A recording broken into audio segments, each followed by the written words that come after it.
Well, welcome. It is 4 o'clock, and I'd like to turn this over to our presenter, Lucas Hall. Wonderful. Thank you. So yes, my name is Lucas Hall, and this is the session that's titled From Incentives to Impact, a case study of OER creation at an urban public university. And that is University of Massachusetts, Boston. That's where we're from. So there's three of us presenting today. I'm Lucas Hall. I'm a reference and instruction librarian at Healy Library. Then we also have Christine Moynihan, my colleague, who's waving at you. She's our scholarly communications, data, and affordable learning librarian. And then we have Melissa Colón, who's also waving at you. She is an assistant professor of urban education, policy, and leadership studies at the College of Education and Human Development. So those are the three of us. We're working on a project together, and so we're going to tell you a little bit about it today. Okay, let me go to the next. Let's see. There we go. Is that it? No, here it is. Go ahead, Christine. Thank you, Lucas. Hello, everybody. Nice to see you all. It's been a long day for everybody, I suppose, so we appreciate you coming. So we just wanted to let you know kind of where we come from. We're at UMass Boston, and it's a public research university, and we're located on beautiful Columbia Point in Boston, where it's a peninsula, and we get to see beautiful water views and animals all the time. So we love that. We are, I think, one in the top three most diverse universities in the United States. We offer a number of undergraduate, graduate, and certificate programs, and we serve approximately 16,000 students currently. Our faculty is around 1,100, and we are transitioning soon from an R2 institution to an R1, which is exciting, but also maybe has some challenges. We'll see. And also, I can let you know about the OER team at UMass Boston, and Lucas will get into kind of the history of how we got to where we are now. But basically, we have a team that was assembled in 2021, or maybe a little bit sooner, and it's really a cross-departmental effort that has the Faculty Council, Office of the Provost, Healy Library, which includes the Dean of the Library, Stephanie Walker. We have MassPerg participating. We do have students who sit in on it, and we also have the IT department, which has been a great booster of these efforts. And we try to meet monthly to discuss any concerns that come up, but mainly our focus is on our incentive program. All right. So a little bit about the incentive program. It was established this round of it. There was an incentive program before that I don't know about. I started at UMass Boston at 2020. So this was new for me and for most people who joined it in 2021. So for that first year, 2022 to 2023, we accepted proposals in May, and I mean, in March, we accept applications and then we award our grants in early May. So for that year, we had 17 proposals and 3 faculty selected, and a total savings for our students was over 66,000. And then for the next year, we had 14 proposals, and there were 3 faculty selected teaching 4 courses, and the savings was $13,000 for students, approximately. And then for this year, we had 14 proposals and 11 faculty were selected, and the program had up to $30,000 for incentive grants. And this is our first year that we've had enough people to support create applicants. So applicants that want to create their own OER. And so Melissa is one of those create grantees. And so this year, where approximate savings to our students is going to be $45,000. So that's a little bit about our history. And now I think it's time for Melissa to give us the faculty perspective. Great. Hi, everyone. I hope you can hear me. Yes. My name is Melissa Colón. I am one of the first faculty members at UMass Boston who received one of the Create grants, which was really exciting for me because it's part of my OER journey. And one of the things that I wanted to share with everyone who's here today is that it is a journey indeed. And I feel that all OER projects, especially the projects that we create to inform our teaching and learning, are often grounded in bigger stories and have origin stories. So I thought it would be helpful to share a little bit about the origin story of the Create project in order to generate discussion, ideas, identify tensions, or in general, be in conversation with you. I arrived at OER as a desperate, underline, professor at a community college who was woefully aware that my students could not afford the textbooks that were assigned by the department that I was teaching in. I was in a department where I was teaching some 100 level courses, and it was required that we would use this textbook. And it was very clear to me that my students could not afford the book and were not reading, and therefore were consistently behind. I worked at a community college in the Boston area where the vast number of students were first generation students, and due to hierarchical systems in the United States, that also means that the vast majority of my students were Black and Latino. And I could see them as the semester went on and on, quickly falling behind. And again, I was desperate to find an alternative to provide them with the information and the educational materials that they needed to be successful, knowing they couldn't afford the $120 book.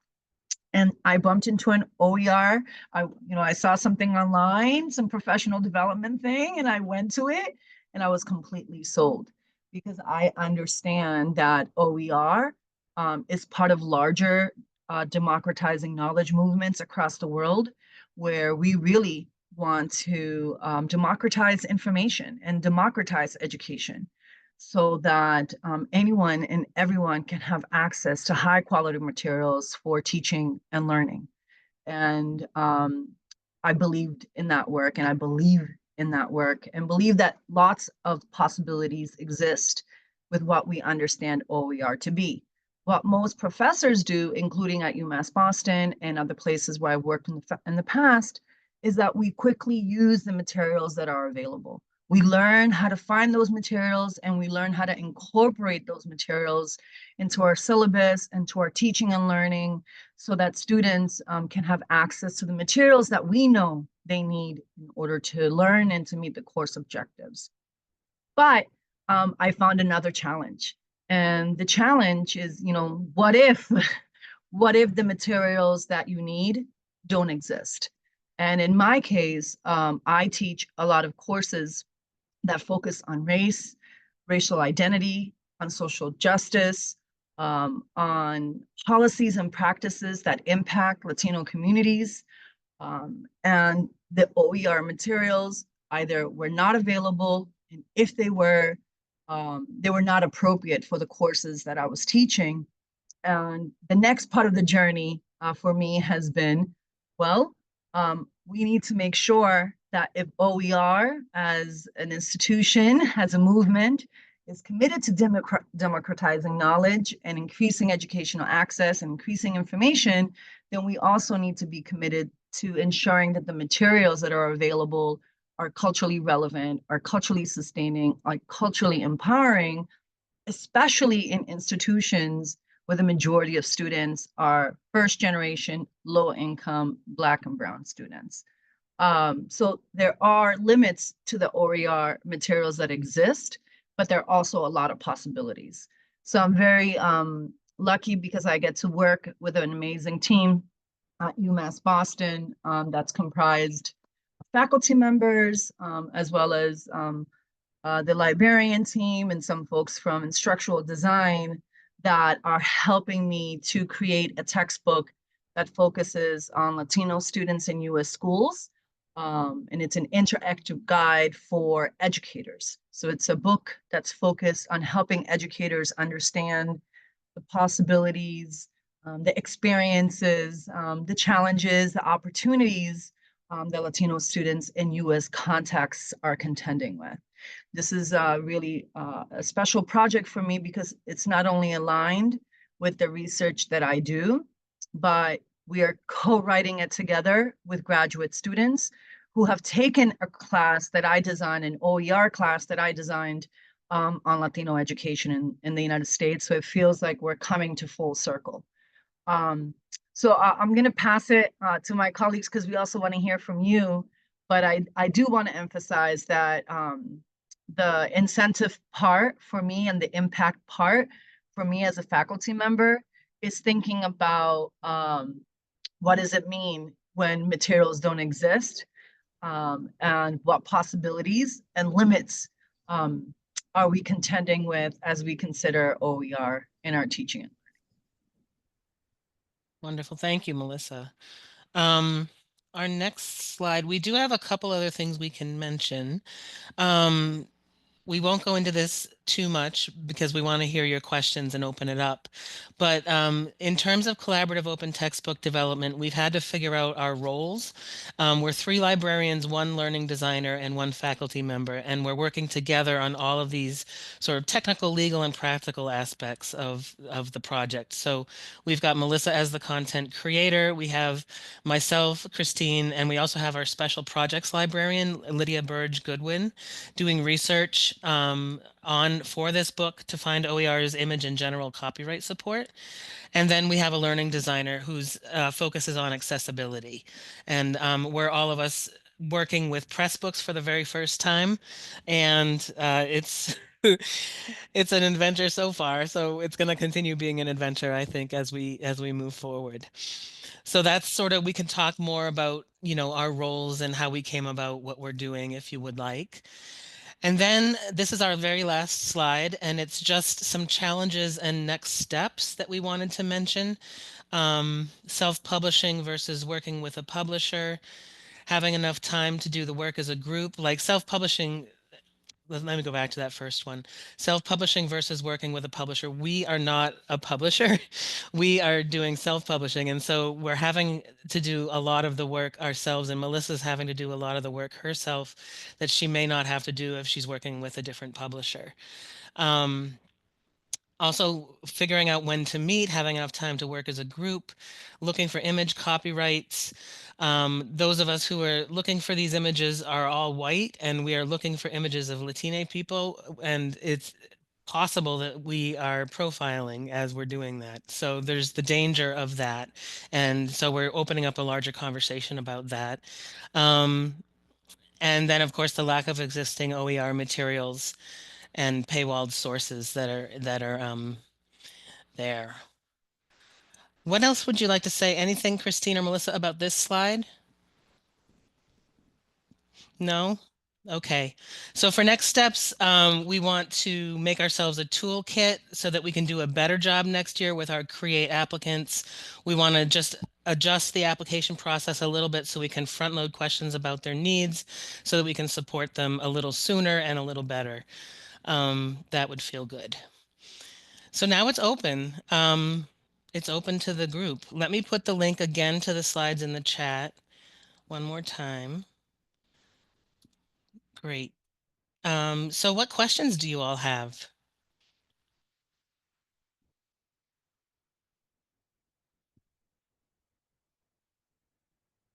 I can't see everybody, so I can't tell.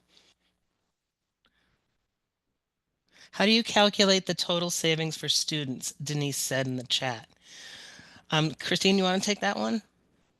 Sure, that's always a question, isn't it? So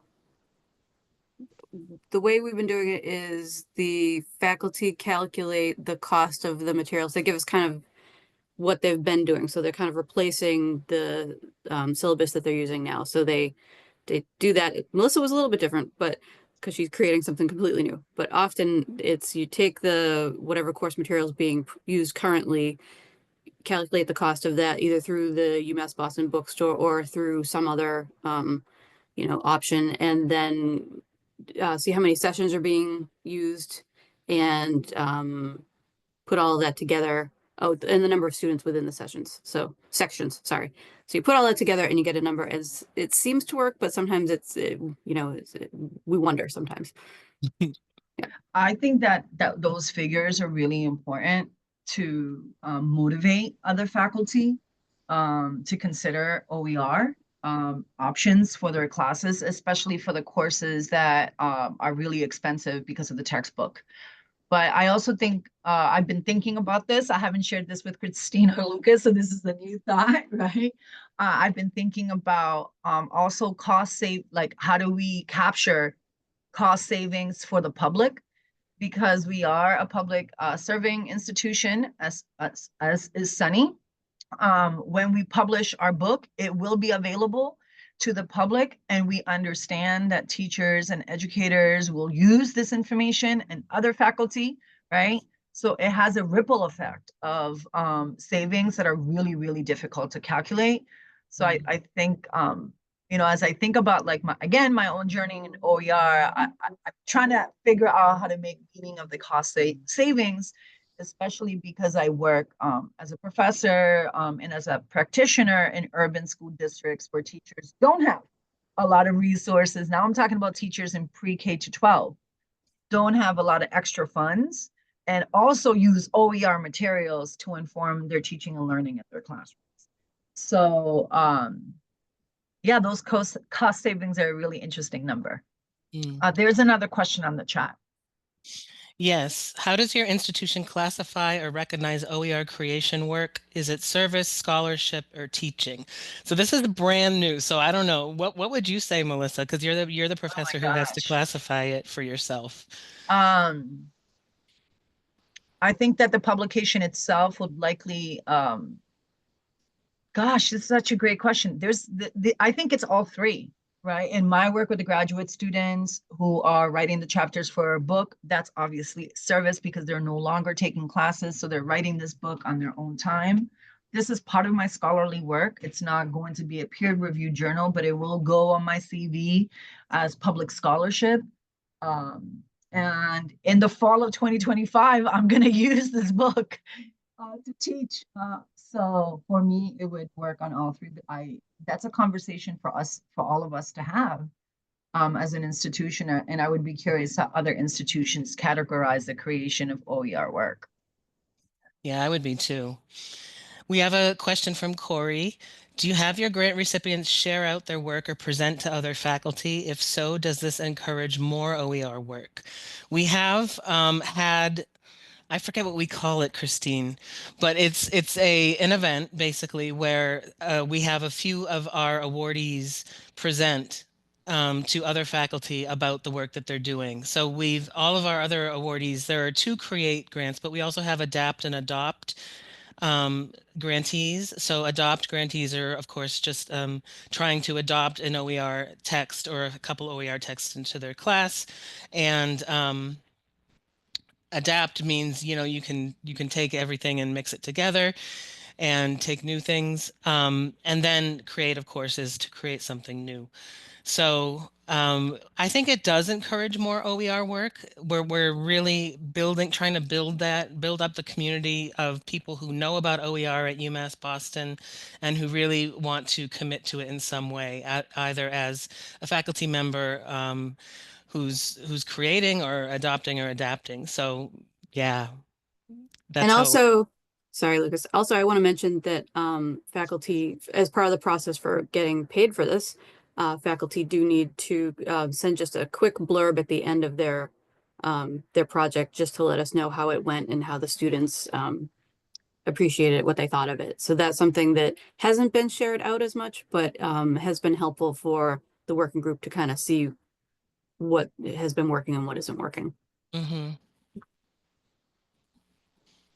And for me, on the other end of that is that I think about, you know, 7 years ago when I randomly got an email. Like, do you want to know more about OER? I don't even know who sent the email. I don't know. So I do think that the work that institutions do to promote OER on the faculty side, OER resources for, again, teaching and learning and instruction, I absolutely think that it makes a difference. I still keep in touch with some of the faculty members who we all went together, you know, it was like a 4-hour training. And all of us, the 4 of us that kept in touch, all of us have become advocates for OER work.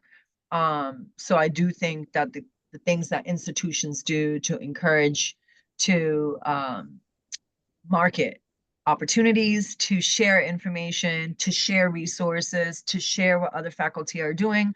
I think all of these things do make a difference in terms of helping faculty members understand OER work.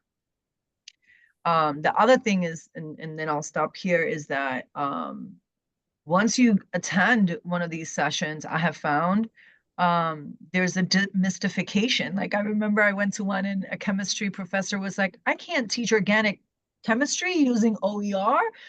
And, you know, he was the first one to find an OER textbook that he found was pretty useful. So yes, having grant recipients and having faculty members share their OER experiences, I think will help and will continue to help. Wonderful. Any other questions? We still have 5 minutes. What do you want to ask us about?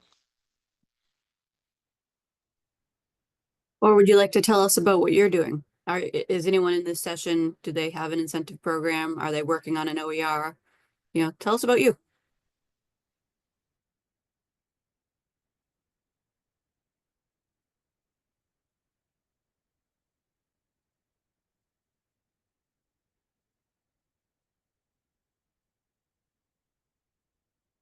Hi, I'm Mesh Farvigan from the University of Houston, and I created and have been using my OER based on our incentive program for our university.